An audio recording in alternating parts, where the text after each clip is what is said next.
اوے بے وقوف، یہ کیا ہو گیا ہے تجھے؟ اب مائی باپ کے ساتھ ساتھ سرکار کا دم چھلا بھی لگا دیا تم نے۔ میں بس تمہارا مائی دادا ہوں اور بس۔ اور ہاں، باہر لوگ جمع ہیں، ان سب کے لیے کھانے کا انتظام کرو میری طرف سے۔ آج یہ سب میرے مہمان ہیں، پوری بستی میں اعلان کرا دو کہ آج سب یہاں کھانا کھائیں گے، کوئی شخص بھوکا نہیں رہے گا۔ بندوبست بڑا شاندار ہونا چاہیے۔ میں نے جیب سے کئی بڑے نوٹ نکال کر جگو کی طرف بڑھا دیے۔ سرکار، مائی باپ، اس کی کوئی ضرورت نہیں، اس خادم کے پاس بہت کچھ ہے۔ وہ جلدی سے بولا، میں جانتا ہوں تیرے پاس بہت پیسہ ہے، اسے بھی اپنا مال ہی سمجھ، تیرے اور میرے پیسے میں کوئی فرق نہیں ہے۔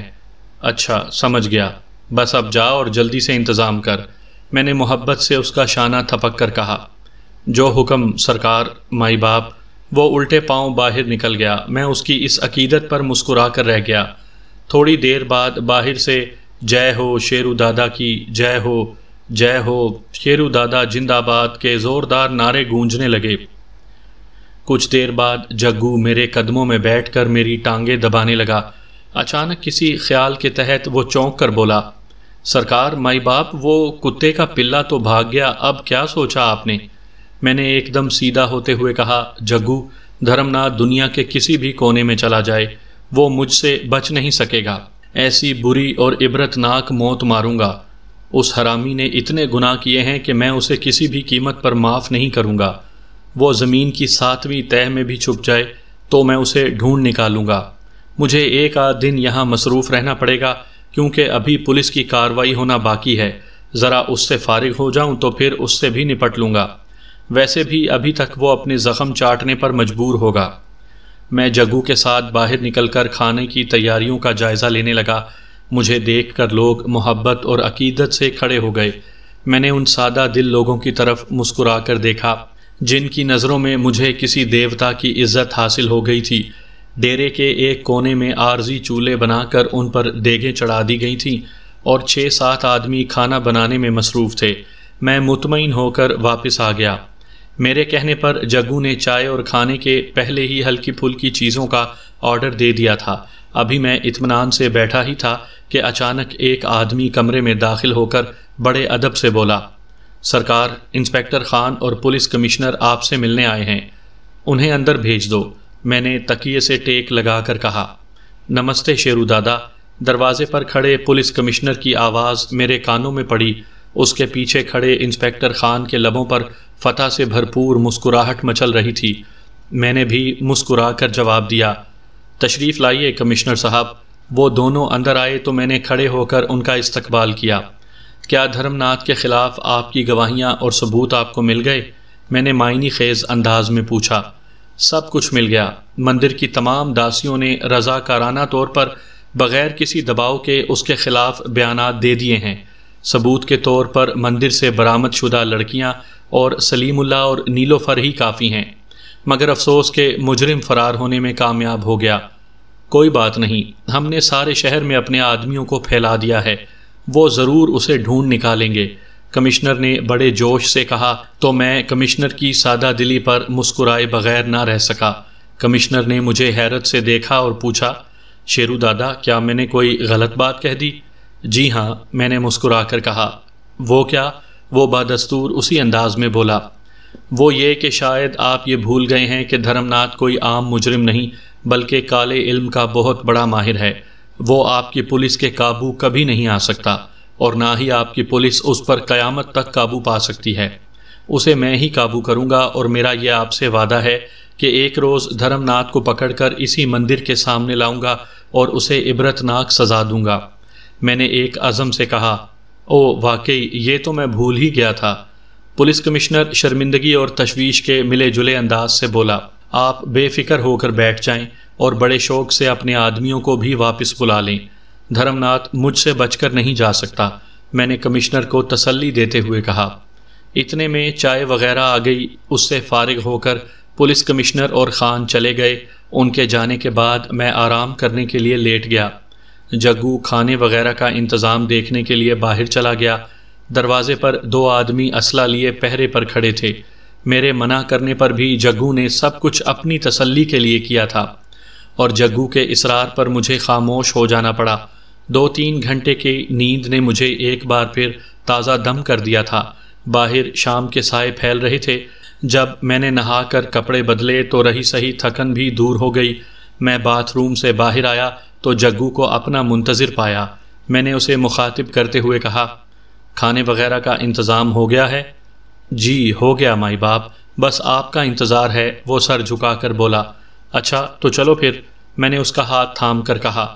ہم دونوں باہر آ گئے۔ میرے آگے آگے جگو، دائیں بائیں اور پیچھے 5-7 آدمی ہاتھوں میں پستولیں لیے بڑے چوکنے انداز میں چل رہے تھے۔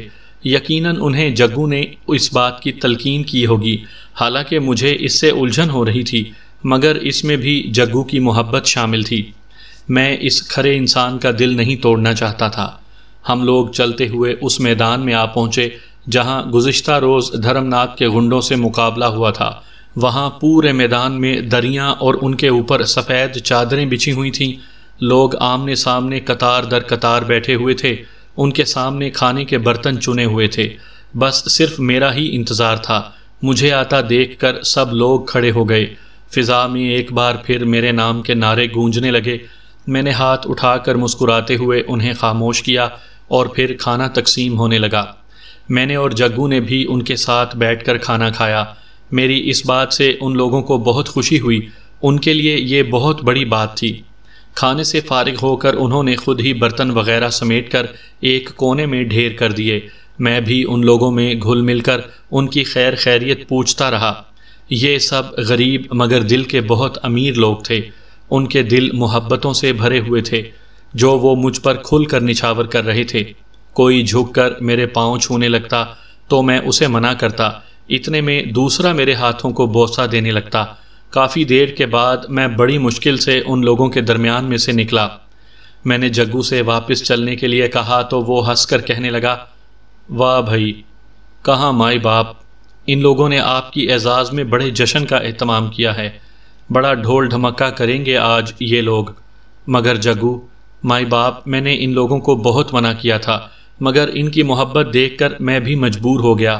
آپ بھی ان کا دل نہ توڑیں۔ وہ میری بات کاٹ کر بولا، اچھا جیسے تمہاری مرضی۔ میں مجبوری سے ہنس دیا۔ پھر رات گئے تک واقعی یہ لوگ جشن مناتے رہے۔ کبھی نوجوانوں کی ٹولیاں ڈھول کی تھاپ پر رقص کرنے لگتیں، کبھی آپس میں کشتیاں ہوئیں، تو کبھی ایک کونے میں بیٹھی بستی کی لڑکیاں اپنی سریلی آواز میں لوک گیت گانے لگیں۔ آدھی رات کے وقت پر ہنگامہ ختم ہوا تو میں اور جگو اپنے ساتھیوں سمیت ڈیرے پر آ کر سو گئے۔ جب دوبارہ میری آنکھیں کھلیں تو میں حیرت سے اچھل پڑا۔ میں جگو کے ڈیرے میں ہونے کے بجائے کسی پختہ فرش پر چت لیٹا ہوا تھا۔ میں نے اس بات کو کافی دیر تک محسوس کرنے کے بعد کہ کمرے میں میرے سوا اور کوئی نہیں ہے، آہستہ آہستہ اٹھ بیٹھا۔ میرا اندازہ غلط نہیں ثابت ہوا کہ میں ایک مختصر کمرے میں ننگے فرش پر پڑا تھا۔ بظاہر وہ کسی عمارت کا تہہ خانہ ہی لگ رہا تھا۔ وہاں فرنیچر نام کی کوئی چیز نہیں تھی۔ کمرے میں لوہے کا صرف ایک دروازہ تھا۔ اس کے علاوہ کافی بلندی پر ایک روشن دان کھلا نظر آ رہا تھا جس سے ہوا اور روشنی آ رہی تھی، لیکن اندر سے باہر نہیں دیکھا جا سکتا تھا۔ میں نے اپنی جیبوں کو ٹٹولا، میری ہر چیز موجود تھی۔ میرے ذہن نے تیزی سے کام کرنا شروع کر دیا، مگر مجھے نکلنے کی کوئی صورت نظر نہیں آ رہی تھی۔ جو لوگ مجھے یہاں تک لا سکتے ہیں وہ کسی بھی لمحے مجھے پریشان کرنے یا اپنی خواہش کو پورا کروانے آ سکتے تھے۔ میں ابھی ان تمام امکانی پہلوؤں پر غور کر رہا تھا کہ مجھے ایسا محسوس ہوا جیسے کہ کمرے میں میں تنہا نہیں ہوں، کوئی اور بھی میرے قریب موجود ہے۔ حالانکہ میں چند لمحے پیشتر اس چھوٹے سے کمرے کا بغور جائزہ لے چکا تھا، لیکن میری چھٹی حس مجھے کسی اور کی موجودگی کا احساس دلا رہی تھی۔ میں نے تیزی سے پلٹ کر دیکھا اور پھر دیکھتا ہی رہ گیا۔ وہ ایک نازک سی خوش اندام دوشیزہ تھی۔ اس کا حسن دیو مالائی کہانیوں کی دیویوں اور دیوداسیوں سے بھی زیادہ جاذب نظر تھا۔ اس نے ایک باریک ساڑی پہن رکھی تھی جس کے اندر اس کے جسمانی نقوش حشر برپا کرتے نظر آ رہے تھے۔ اس کے دراز گیسو اس کے شانوں پر بکھرے ہوئے تھے۔ اس کے گلابی ہونٹوں کو کسی گلاب کی پنکھڑی سے تشبیہ دی جا سکتی تھی، اور اس کے گداز ہونٹوں پر کھیلنے والی مسکراہٹ اتنی سحر انگیز تھی۔ اس کی بادامی نگاہوں میں شراب کی تلچھٹ تھی، اور وہ اتنی پرخمار تھیں کہ میرے ذہن پر ہلکا ہلکا نشہ طاری ہونے لگا۔ اس کے خوبصورت گالوں کی سرخی کسی زاہد کی توبہ توڑنے کے لیے کافی تھی۔ وہ اپنی تمام تر جسمانی حشر سامانیوں کے ساتھ مجھ سے صرف 2 قدم کے فاصلے پر کھڑی اپنے حسن کا جادو جگا رہی تھی۔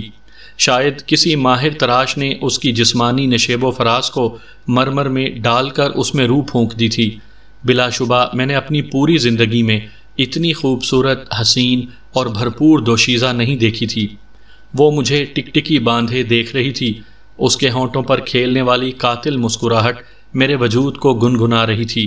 اس کے شباب کا جادو مجھے خوابوں کی حسین اور پرکیف وادیوں کی سیر کروا رہا تھا۔ مجھے ایسا محسوس ہو رہا تھا جیسا کہ میں کوئی خواب دیکھ رہا ہوں۔ اس تہہ خانے میں میں ایک قیدی کی حیثیت سے تھا۔ وہاں اس نخیز حسینہ کی موجودگی کا، جو کہ میرے دل و دماغ پر قیامت بن کر ٹوٹ رہی تھی، بھلا کیا مقصد ہو سکتا تھا؟ اور کمرے میں وہ کس وقت اور کس راستے سے داخل ہوئی تھی کہ مجھے اس کی بھی کوئی متعلق خبر نہیں ہو سکتی تھی؟ کیا میرے دشمن مجھے ایک ایسی حسینہ کے ذریعے تسخیر کرنا چاہتے ہیں جو اپنا جواب آپ ہی تھی؟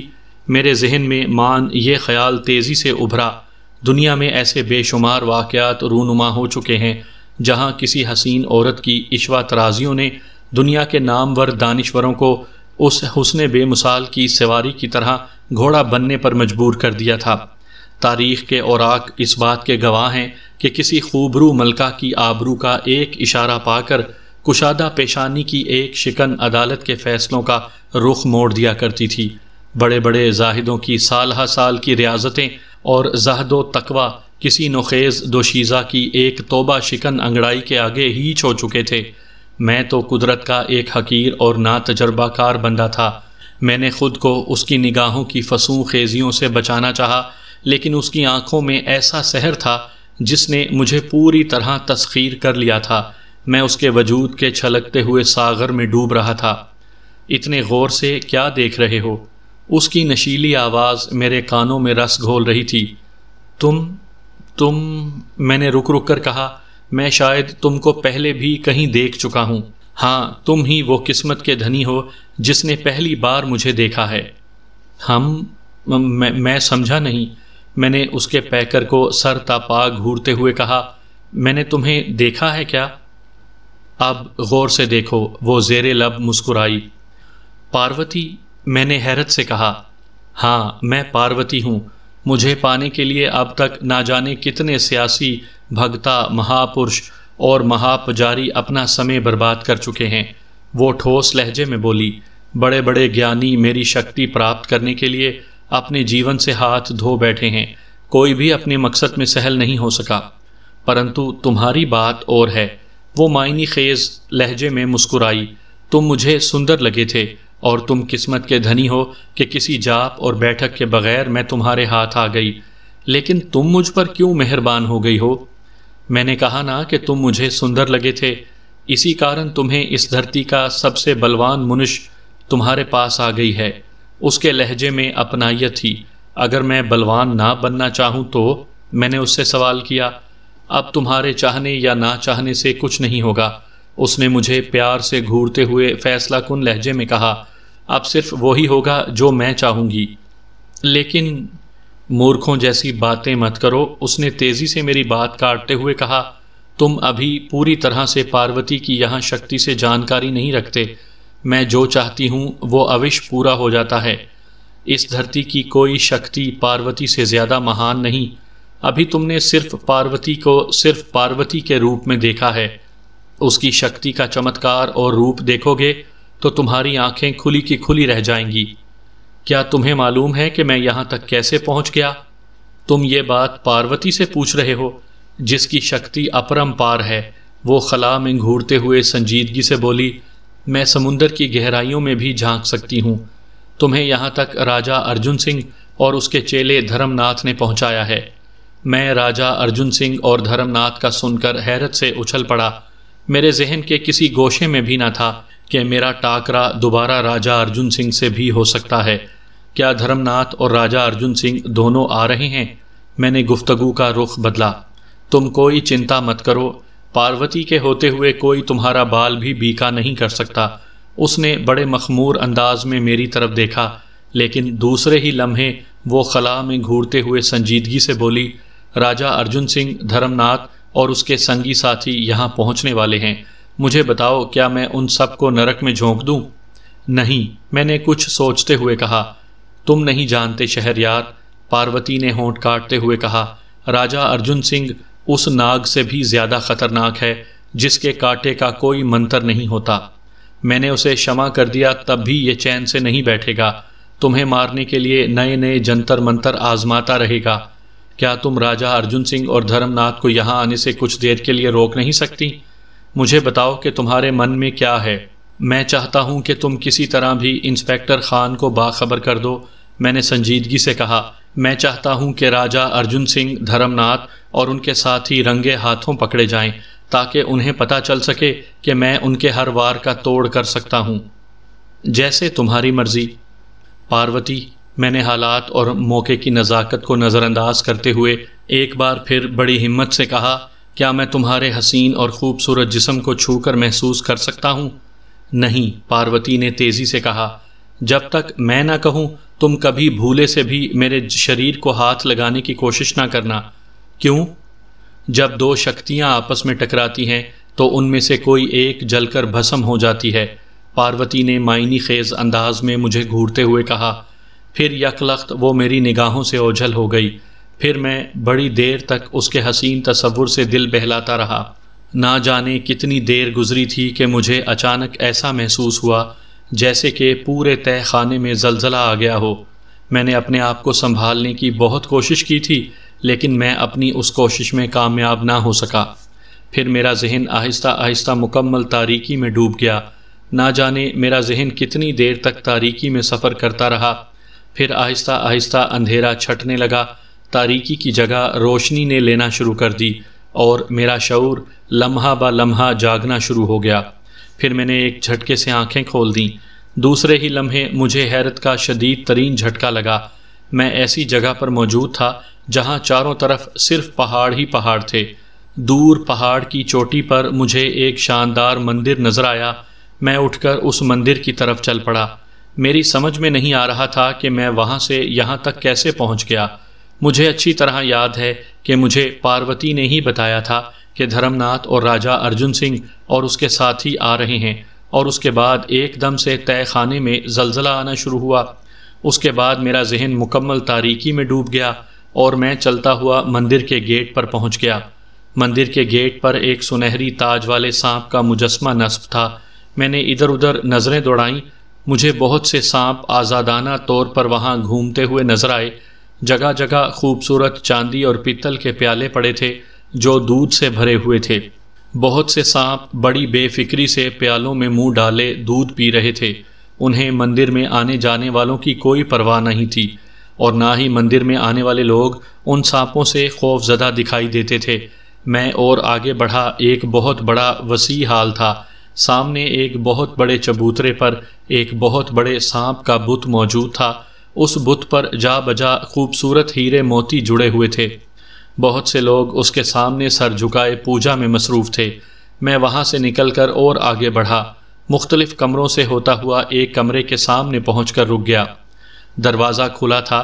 دھرم ناتھ سامنے ایک چوکی پر بیٹھا پیٹ پوجا میں مصروف تھا۔ حیرت انگیز طور پر اس کے زخم ماند ہو چکے تھے، وہ کافی بے فکر نظر آ رہا تھا۔ اچانک مجھے پائل کی جھنکار سنائی دی، آواز قریب آتی گئی اور پھر میں ایک دم سکتے میں آ گیا۔ وہ ایک قیامت تھی، قدرت کی حسین رونائیوں کی مکمل شاہکار۔